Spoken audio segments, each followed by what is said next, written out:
하나님의 말씀은 요한복음 19장입니다.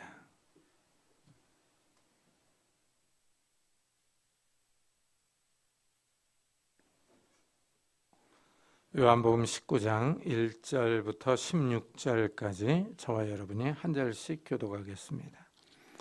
신약성경 179페이지입니다.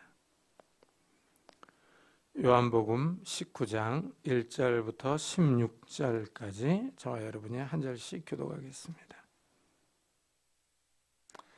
이에 빌라도가 예수를 데려다가 채찍질을 하더라.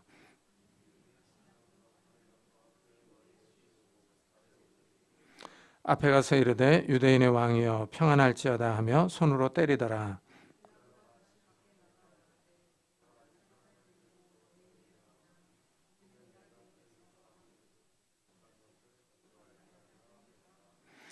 이에 예수께서 가시관을 쓰고 자색옷을 입고 나오시니 빌라도가 그들에게 말하되 보라 이 사람이로다 하매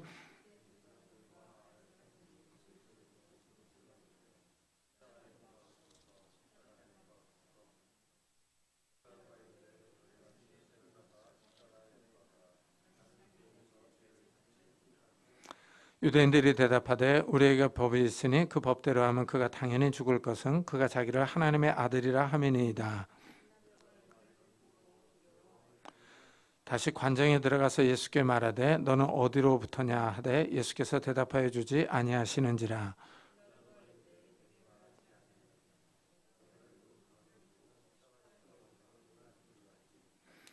예수께서 대답하시되 위에서 주지 아니하셨더라면 나를 해할 고난이 없었으리니 그러므로 나를 내게 넘겨준 자의 죄는 더 크다 하시니라.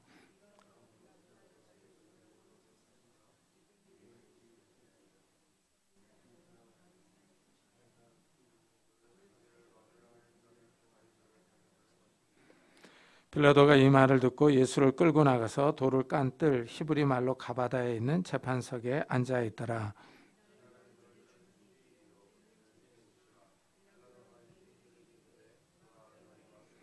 그들이 소리 지르되 없이 하소서 없이 하소서 그를 십자가에 못 박게 하소서. 빌라도가 이르되 내가 너희 왕을 십자가에 못 박으랴. 대제사장들이 대답하되 가이사 외에는 우리에게 왕이 없나이다 하니 이에 예수를 십자가에 못 박도록 그들에게 넘겨주니라. 아멘. 우리 성도님들은 매를 맞아본 경험이 있을 겁니다. 특히 아이일 때 부모에게 혼난 경험이 있습니다. 저도 부모님께 많이 맞으며 자랐습니다. 군대에 있을 때는 헌병으로 근무를 해서 군기가 아주 셌습니다. 선임들한테 툭 하면 곡괭이 자루로 맞아본 경험이 있습니다. 그때 아주 아팠습니다. 오늘 말씀을 읽어보니 예수님이 당하신 채찍질은 우리가 살면서 맞아본 것과는 비교할 수가 없습니다. 로마 시대의 채찍질은 세 종류가 있습니다. 가장 낮은 단계의 채찍질은 벌을 주고 경고하는 겁니다. 두 번째 채찍질은 좀 더 중한 죄를 지은 자들에게 행해집니다. 세 번째 채찍질은 십자가 처형을 하는 죄수들에게 합니다. 아주 심한 매질입니다. 로마 시대의 기록에 의하면 죄수의 옷을 벗기고 기둥이나 말뚝에 묶습니다. 여러 명의 고문자가 지쳐 녹초가 되기까지 죄수의 살점이 찢겨 피를 흘릴 때까지 계속해서 때립니다. 가죽끈에 납이나 뼈 조각을 달아서 채찍질하면 살점이 뜯겨 나갑니다. 죄수의 내장이 보이기도 하고 심하면 죽기도 합니다. 예수님이 당하신 채찍질은 바로 이 세 번째로 아주 심한 매질입니다. 그런데 이 채찍질은 중한 죄인들에게 가하는 매질입니다. 그러나 예수님은 죄가 없습니다. 빌라도 총독은 예수님을 신문하고 나서 나는 그에게서 아무 죄도 찾지 못하였노라 하고 유대인들 앞에서 공포합니다. 죄가 없으면 예수님을 풀어줘야 합니다. 그럼에도 불구하고 빌라도는 유대인들의 요구에 만족을 주고자 채찍질을 합니다. 예수님은 죄가 없는데도 형벌을 당하십니다. 육체적으로 심한 고난을 당합니다. 더 나아가 로마 군인들이 예수님을 조롱합니다. 가시나무로 관을 만들어 머리에 씌웁니다. 가시에 찔려서 피가 흘립니다. 왕들이 입는 자주 색깔을 띠는 헌옷을 가져와서 예수님께 입히고 군인들이 와서 유대인의 왕이여 평안할지어다 하고 인사하며 손으로 때립니다. 예수님이 심한 매질과 조롱을 당하십니다. 죄가 있어서 이런 모욕을 당한다면 할 말이 없습니다. 그러나 예수님은 죄가 없습니다. 아무 죄가 없는데도 이런 매질과 조롱을 받는다면 억울합니다. 속에서 끓어오르는 억울함과 분노가 있습니다. 만일 우리가 이런 대우를 받았다면 난리가 났을 겁니다. 우리가 할 수 있는 최대한의 인맥을 동원해서 나를 조롱하고 때린 사람들에게 보복하려고 할 것입니다. 어디 두고 보자 하면서 친척 중에나 또는 알고 있는 사람들 가운데 높은 지위에 있는 사람을 찾아갈 것입니다. 어떻게 해서든지 복수를 하려고 일을 갈 겁니다. 그러나 예수님은 조용하십니다. 억울해하지도 않으시고 분노하지도 않습니다. 누구를 원망하거나 저주를 퍼붓지도 않습니다. 죄가 없음에도 불구하고 조용히 이 모든 채찍질과 조롱과 비난을 감수하십니다. 빌라도가 예수님을 매질한 후에 유대인들 앞으로 데려옵니다. 보라, 이 사람을 데리고 너에게 나오나니 이는 내가 그에게서 아무 죄도 찾지 못한 것을 너희로 알게 하려 함이로다. 총독 빌라도는 다시 예수님의 무죄를 선언합니다. 빌라도는 계속 무죄를 강조합니다. 빌라도는 예수님을 때려서 놓겠다고 말합니다. 그러나 유대인들은 동의하지 않습니다.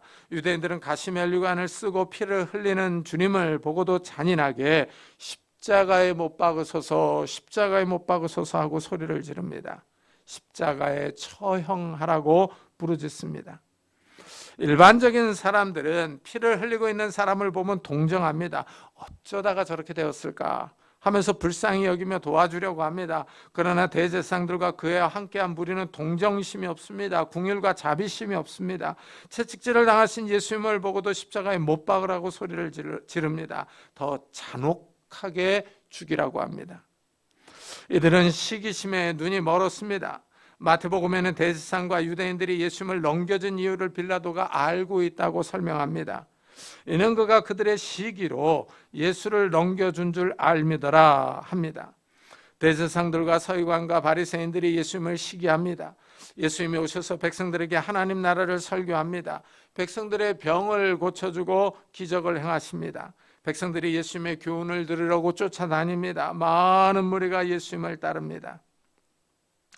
이때까지 대제사장, 서기관, 장로, 바리새인들이 유대 백성을 인도해 왔습니다. 그런데 백성들이 새로운 지도자 예수님을 따릅니다. 종교 지도자들이 리더십을 빼앗겼습니다. 이래서 이들이 질투하며 예수님을 시기합니다. 유다의 종교 지도자들은 예수님의 성공적인 사역을 부러워하며 질투합니다. 그래서 예수님을 제거하려고 합니다. 이 유다 종교 지도자들은 기득권을 빼앗길 것을 염려하고 있습니다. 예수님이 죽은 나사로를 살려주었습니다. 이 일로 많은 유대인이 예수님을 믿습니다. 그러자 종교 지도자들이 모여서 회의를 합니다. 이 사람이 많은 표적을 행하니 우리가 어떻게 하겠느냐 하고 말합니다. 예수님이 죽은 사람을 살렸습니다. 이러면 같이 기뻐해야 하는데 이들은 불안해합니다. 종교 지도자들은 그들의 기득권을 염려합니다. 만일 그를 이대로 두면 모든 사람이 그를 믿을 것이요, 그리고 로마인들이 와서 우리 땅과 민족을 빼앗아 가리라 하니 합니다. 대제사장, 사두개인, 바리새인, 장로들이 로마의 지배 아래서 기득권을 누리고 있습니다. 그런데 예수님이 나타났습니다. 백성들은 예수님을 메시아로 생각하고 있습니다. 백성이 생각하는 메시아는 정치적, 군사적인 왕입니다. 백성은 예수님이 로마 제국으로부터 유다를 독립시켜 주기를 바라고 있습니다. 이러면 군사적인 충돌이 일어날 수 있습니다. 전쟁이 일어나면 종교 지도자들은 그동안 누렸던 기득권을 다 빼앗깁니다. 종교 지도자들은 로마의 지배를 환영하지는 않지만 그렇다고 나라의 독립을 바라고 있지도 않습니다. 이 상태로 기득권을 누리기를 원합니다. 이들이 질투하고 있습니다. 이 질투는 파괴하는 힘이 강합니다. 개를 담아놓은 바구니에는 특별히 뚜껑이 필요하지 않다고 합니다. 한 개가 바구니 주위를 올라가면 다른 개가 뒤에서 집게로 잡아당깁니다. 결국 개들은 다 같이 바구니를 빠져나오지 못합니다. 질투는 자신을 파괴할 뿐만 아니라 다른 사람을 파괴하는 힘도 있습니다. 범죄의 큰 원인 가운데 하나가 바로 질투입니다. 예일대학의 살로비 교수는 미국 범죄의 20%가 질투 때문에 일어난다고 말했습니다. 이것을 보면 질투는 아주 무서운 범죄입니다. 대제사장, 사두개인, 바리새인, 장로들이 예수님의 기적을 질투합니다. 사람들의 관심이 예수님께 향하고 있기 때문입니다. 유대 종교 지도자들이 예수님을 십자가에 못 박으소서 하고 외칩니다. 시기와 질투의 함성입니다. 예수님께 자신들의 종교적인 권위를 빼앗긴 것에 대한 복수입니다. 종교적인 권위를 되찾기 위해 안간힘을 쓰고 있습니다. 시기가 무섭습니다. 다른 사람의 성공을 질투하는 것, 시샘하는 것이 아주 무서운 죄악입니다. 대제사장들, 서기관들, 장로들, 바리새인들이 실제 염려하는 것은 그들이 누리고 있는 기득권입니다. 로마 지배 체제 아래서 누리는 유익입니다. 이래서 예수님을 죽이려고 합니다. 그들이 빌라도 총독에게 십자가에 못 박으소서 하고 외치는 것은 그들의 기득권을 지키려는 몸부림입니다. 십자가는 그 당시 중범죄자들을 처형하는 아주 끔찍한 처형 방법입니다. 십자가에 양손과 양발을 못 박아 매달아 놓습니다. 이미 심한 매질을 당했습니다. 뜨거운 태양 아래서 이 피와 물이 다 빠져서 탈진시켜 죽이는 방법입니다. 유대인 당국자들은 자신들의 기득권을 지키려는 마음과 예수님을 향한 시기심으로 인하여 예수님을 십자가에 못 박으라고 외치고 있습니다. 종교 지도자들이 마음에 살인죄를 품고 있습니다. 예수님을 향한 증오와 미움, 시기와 질투로 예수님을 죽이려고 하고 있습니다. 하지만 예수님은 죄가 없습니다. 빌라도는 거듭해서 예수님에게서 죄를 찾지 못했다고 선언합니다. 무죄입니다. 그러자 유대인들이 자신들이 예수님을 죽이려는 진짜 이유를 말합니다. 우리에게 법이 있으니 그 법대로 하면 그가 당연히 죽을 것은 그가 자기를 하나님의 아들이라 함이니이다 합니다. 종교적인 이유로 예수님을 죽이려고 합니다. 유대인들의 법대로 하면 예수님이 사형이라는 것입니다. 예수님이 자신을 하나님의 아들이라고 주장했기 때문입니다. 쉽게 말하면 신성모독죄입니다. 참남하다는 것입니다. 예수님을 죽이려는 시도는 예수님이 38년 된 병자를 고쳐주고 난 후부터 시작되었습니다. 예수님이 38년 된 병자를 안식일에 고쳐주었습니다. 예수님이 그 병자에게 일어나 내 자리를 들고 걸어가라 하고 명령합니다. 그러자 환자가 자리를 들고 일어나 걸어갔습니다. 병이 나았습니다. 그때 유대인들이 병자가 자리를 들고 가는 것을 보았습니다. 이 일로 인해서 유대인들이 예수님을 싫어합니다. 안식일에 병을 고친다는 것입니다.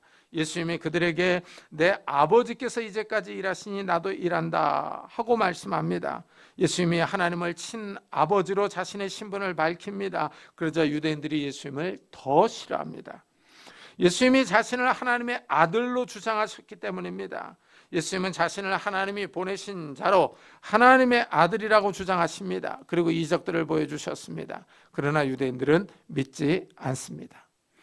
오히려 유다 당국자들은 예수님을 참남하다고 합니다. 감히 하나님을 친아버지라고 불렀다는 것입니다. 종교 지도자들은 예수님의 주장을 믿지 않습니다. 유대인들은 레위기에 여호와의 이름을 모독하면 그를 반드시 죽일지니 라는 말씀을 근거로 예수님을 죽이려고 합니다. 하지만 유대인들은 로마의 지배를 받고 있기 때문에 로마의 허락을 받아야 사형시킬 수 있습니다. 예수님이 하나님의 아들이라는 주장을 신성모독이라고 몰아세웠습니다. 예수님은 많은 기적을 보여주심으로 자신이 하나님의 아들이심을 보여주었습니다. 하나님의 아들의 능력을 나타내셨습니다. 그러나 유다 종교 지도자들은 그것을 보고도 믿지 않았습니다. 받아들이지 않았습니다. 그들은 시기심과 자신들의 기득권을 지키려는 마음에 눈이 멀어서 하나님의 아들을 보지 못하고 있습니다. 유대인들은 어떻게 해서라도 예수님을 죽이려고 합니다. 빌라도가 예수님이 하나님의 아들이라는 소리를 들었습니다. 더 두려움에 사로잡힙니다. 예수님께 다시 들어가서 묻습니다. 너는 어디로부터냐? 빌라도가 예수님의 기원을 묻습니다. 당신은 하늘로부터 왔느냐 아니면 땅으로부터 왔느냐 어디에서 왔느냐 하고 물어봅니다. 그러나 예수님은 아무 대답을 하지 않고 침묵하십니다. 그러자 빌라도가 내가 너를 놓을 권한도 있고 십자가에 못 박을 권한도 있는 줄 알지 못하느냐 하고 묻습니다. 예수님이 침묵하자 빌라도가 짜증을 냅니다. 이러한 신문 자체가 아주 불쾌하며 성가십니다. 예수님은 죄가 없는데 유다 당국자들은 예수님을 죽이려고 달려듭니다. 유대인들의 종교 문제로 총독이 아주 성가신 문제에 시달리고 있습니다. 빌라도는 총독이라는 자신의 신분을 예수님께 각인시켜 줍니다. 예수님을 죽이고 살릴 수 있는 권한이 있다고 말합니다. 그러자 예수님이 빌라도에게 답변합니다. 위에서 주지 아니하셨더라면 나를 해할 권한이 없었으리니 그러므로 나를 내게 넘겨준 자의 죄는 더 크다 하십니다.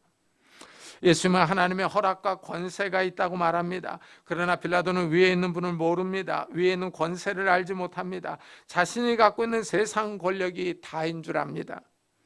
하지만 이 세상을 통치하시는 진짜 왕이 있습니다. 하나님이 왕이십니다. 하나님이 허락하지 않으면 빌라도가 예수님의 생명을 취할 권한이 없습니다. 하나님이 허락하셨기 때문에 이 모든 일이 일어나고 있습니다. 예수님은 빌라도가 갖고 있는 권한이 위에서 주신 것이라고 밝힙니다. 위에 계신 분이 있다는 것입니다. 이 말은 빌라도가 너는 어디로부터냐 하고 질문한 것에 대한 답변입니다. 예수님은 위에서 오신 분입니다. 하늘의 기원이 있습니다. 그러나 빌라도는 이 말의 의미를 알아듣지 못합니다. 영적인 분별력이 없습니다. 예수님의 말씀을 들을 귀를 갖고 있지 않습니다. 이렇게 사람들은 겉모습만 봅니다. 빌라도는 이 세상 권력이 전부인 줄 압니다. 자신이 갖고 있는 권력이 최고인 줄 압니다. 빌라도는 세상 사람들의 표상입니다. 많은 사람이 겉모습을 봅니다. 눈에 보이는 것만을 보고 믿으려고 합니다. 눈에 보이는 높은 지위, 신분, 권력을 부러워하며 두려워합니다. 눈에 보이는 부와 명예, 미모와 건강이 전부인 줄로 생각합니다. 그래서 이 땅의 것들을 사모하며 더 가지려고 안간힘을 씁니다. 다른 사람이 나보다 더 잘 나가면 시샘하며 시기합니다. 이 땅의 권세가 전부인 줄 압니다. 그러나 더 높은 권세가 있습니다. 위에 계신 하나님이 있습니다. 하나님이 허락하지 않으면 날아다니는 참새 한 마리도 땅에 떨어지지 않습니다. 하나님이 이 세상을 다스리고 계십니다. 하나님이 이 세상 역사에 관여하십니다. 하나님이 빌라도에게 고난을 허락하셨습니다. 하나님의 뜻이 아니면 예수님이 고난을 당하지 않았을 것입니다. 여기에 하나님의 신비가 있습니다. 하나님은 자신의 하나밖에 없는 아들을 고난에 내어주십니다. 하나님의 아들을 십자가의 죽음에 넘겨주십니다. 성경은 이것을 하나님의 사랑이라고 설명합니다. 우리의 지식과 이성으로 잘 이해할 수 없는 하나님의 사랑입니다. 하나님은 하나님의 형상대로 창조함을 받은 사람을 사랑하십니다. 사람들이 하나님의 명령을 어기고 죄를 지었습니다. 사람들이 죄로 인하여 사망으로 나아갑니다. 영원한 형벌을 받아야 합니다. 하나님이 이것을 안타까워하십니다. 그래서 사람들을 구원할 길을 열어주십니다. 사람들을 죄에서 구원할 방법을 만들어주십니다. 이 방법이 바로 하나밖에 없는 하나님의 아들이 십자가에서 죽는 것입니다. 빌라도가 계속 예수님의 죄가 없다고 강조합니다. 하나님은 죄가 없으신 하나님의 아들을 십자가에서 죽게 하십니다. 우리를 위하여, 나의 죄를 위하여 십자가를 지게 하시는 것입니다. 이사야 선지자는 이 십자가 사건을 우리는 다 양 같아서 그릇 행하여 각기 제 길로 갔거늘 여호와께서는 우리 모두의 죄악을 그에게 담당시키셨도다 하고 설명합니다. 하나님은 예수님께서 우리의 죄악을 지기 원하셨습니다. 죄의 싹은 사망입니다. 죄를 지은 사람은 죽어야 합니다. 마지막 심판과 영원한 사망이 기다리고 있습니다. 그러나 예수님이 우리를 위하여 대신 십자가에서 죽었습니다. 예수님이 십자가를 지심으로 영원한 사망을 피하셨습니다. 이 사실을 믿는 사람들에게 하나님은 영원한 생명을 주시기를 계획하신 것입니다. 이것이 하나님의 사랑이며 하나님의 구원 계획입니다. 이 계획을 위하여 하나님이 예수님을 빌라도에게 넘겨주십니다. 그러나 빌라도는 이러한 하나님의 계획을 알지 못합니다. 그저 자신이 갖고 있는 권한이 전부인 줄 압니다. 예수님은 빌라도가 갖고 있는 권한은 하늘에서 주신 것이라고 분명하게 말씀하십니다. 또한 유대인들의 죄악도 지적합니다. 예수님을 빌라도에게 넘겨준 자들의 죄가 더 크다고 선언하셨습니다. 참으로 아이러니입니다. 하나님을 섬긴다고 자처하는 유대 종교 지도자들이 하나님의 뜻을 모릅니다. 하나님의 말씀을 잘 안다고 주장하는 자들이 하나님의 예언의 말씀을 이해하지 못합니다. 하나님의 백성이라는 민족의 종교 지도자들이 하나님의 아들을 죽입니다. 하나님의 선택받은 거룩한 민족이라는 유다 종교 지도자들이 그렇게 기다렸던 메시아를 죽여버립니다.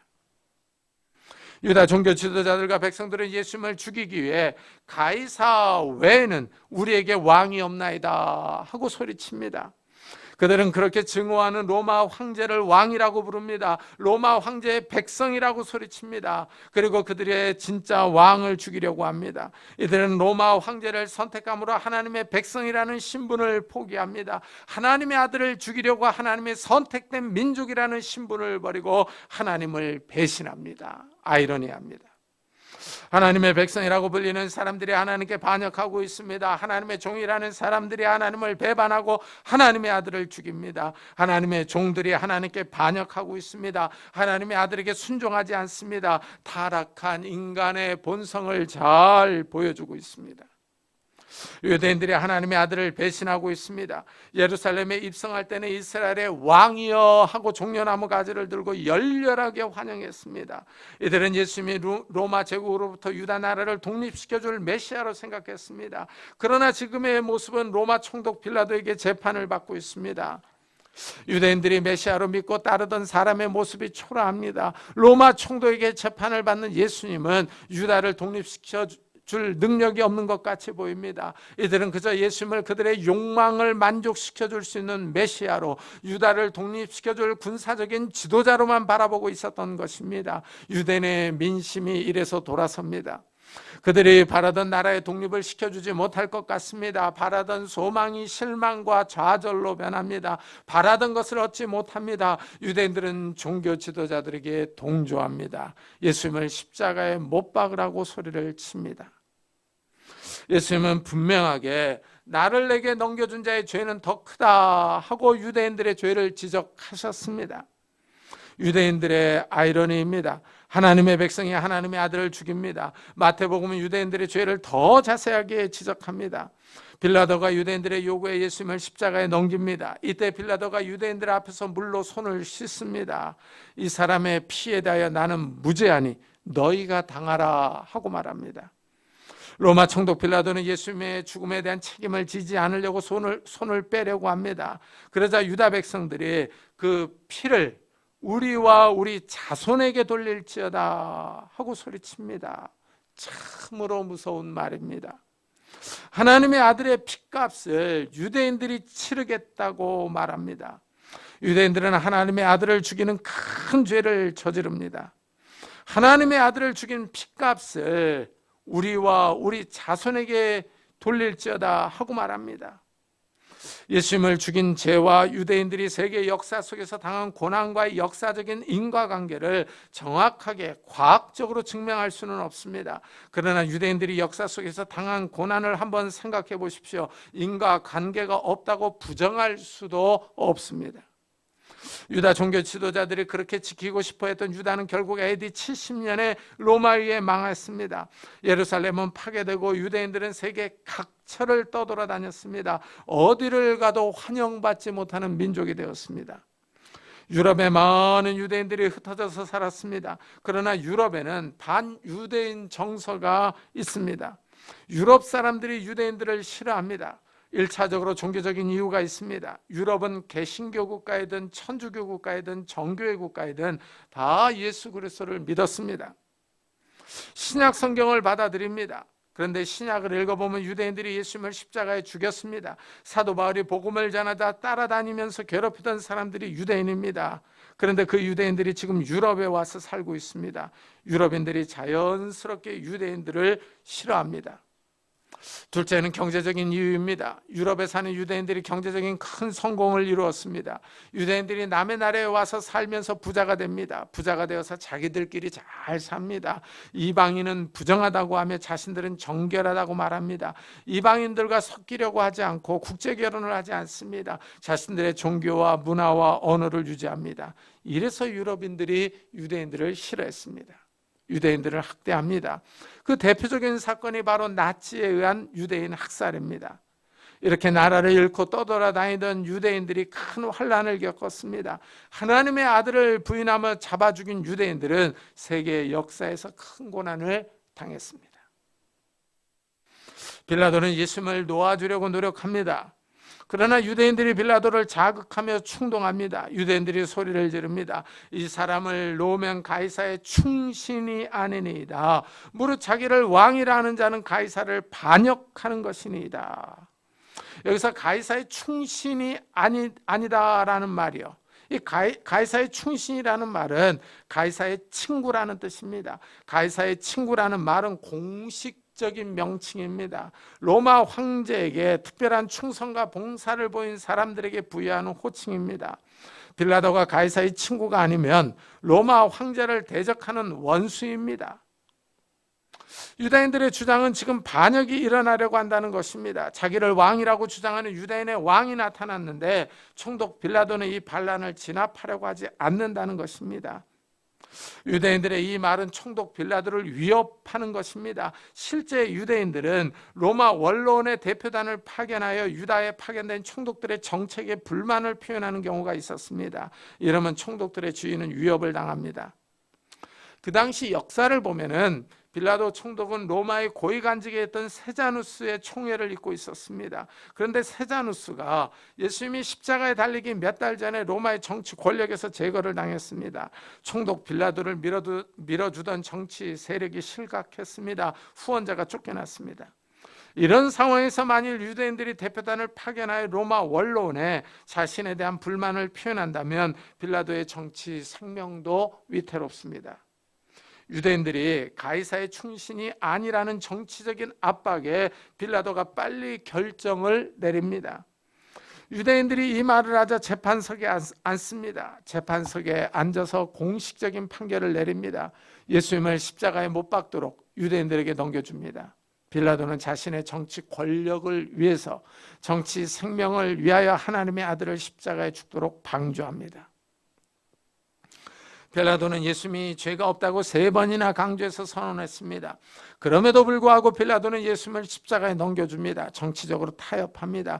예수님을 희생시켜 유대인들에게 만족을 주려고 합니다. 재판이 너무나도 쉽게 끝나버렸습니다.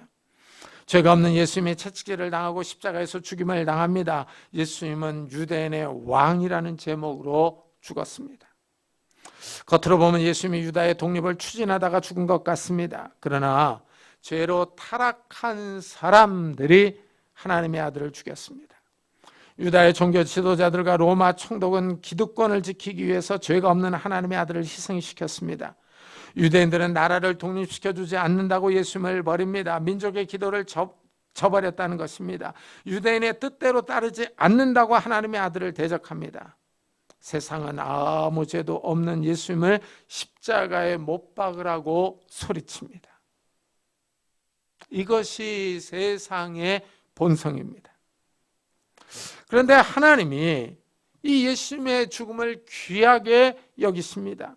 이 죽음에 의미를 부여하십니다. 이사야 선지자는 이 모든 것을 우리의 죄 때문이라고 밝힙니다. 그가 찔림은 우리의 허물 때문이요, 그가 상함은 우리의 죄악 때문이라. 그가 징계를 받음으로 우리는 평화를 누리고 그가 채찍에 맞음으로 우리는 나음을 받았도다 합니다. 예수님의 십자가 죽음은 우리를 대신하여 죽은 대속적인 죽음입니다. 죄가 있는 우리가 죽어야 하는데 아무 죄도 없으신 분이 우리를 위하여 죽었습니다. 예수님이 인간의 죄를 위하여 죽음으로 하나님께 나아가는 길이 열렸습니다. 예수님의 십자가 죽음이 나의 죄 때문이라고 믿는 모든 사람은 하나님 앞으로 자유롭게 나아갈 수 있습니다.